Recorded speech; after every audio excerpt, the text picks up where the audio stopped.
साथीहरू, नेपालमा जेनजी आन्दोलन भयो।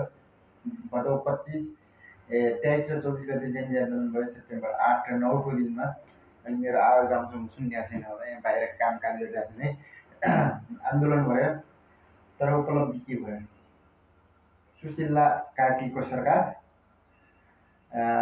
र म आफै पनि एउटा जेनजी है। म कपाल काट्न गएँ, एउटा कपाल काट्ने पसलमा कपाल काट्न गयो। त्यो कपाल काट्ने मान्छे भने जेनजी युवा नै थियो है। त्यो 28 वर्ष नागेको सधैँ थिएन, त्यो 19-20 वर्षको थियो। म पनि त्यस्तै 15, 16, 17 वर्षको। अनि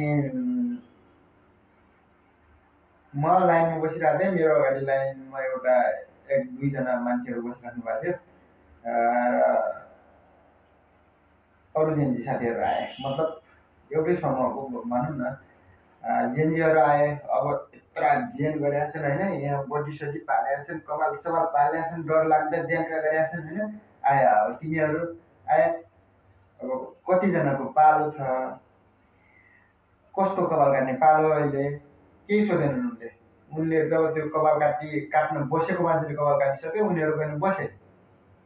हामीले के गर्यौँ? न बोल्न सक्यौँ। अब जेन देखेर डर मात्रै लाग्छ नि होइन। न बोल्न सक्यौँ, न केही गर्न सक्यौँ, बस्यौँ, सबक्क बस्यौँ। त्यो म त कपालै नकाटेर डिस्स ल्याइदिएको है। अब के भन्ने के त्यो एउटा न कपाल काट्ने मान्छेले के भन्न सक्यो है, न मैले के भन्न सकेँ, न त्यो मान्छेले ल तपाईँहरू लाइनमा बस्नु भएको रहेछ, म पछि काट्छु भन्न सक्यो। र सरकार बदलेर सानो सानो कुरामा सुशासन नल्याएर देश बन्छ? देश बन्दैन।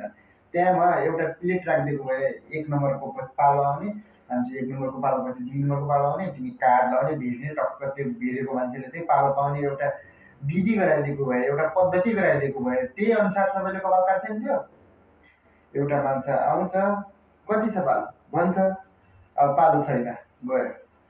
अब फेरि आउँछ अर्को, अब पालो कुरिरहेको मान्छे बसिरहेको हुन्छ नि, यसपछि त मेरै पालो होला है भनेर बसिरहेको हुन्छन्। के गर्ने?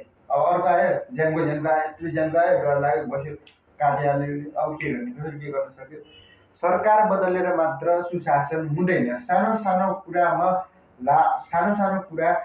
सुशासन नहुन्जेलसम्म सुशासन देशमा कायम हुन सक्दैन भन्ने तर्क गर्न चाहन्छु।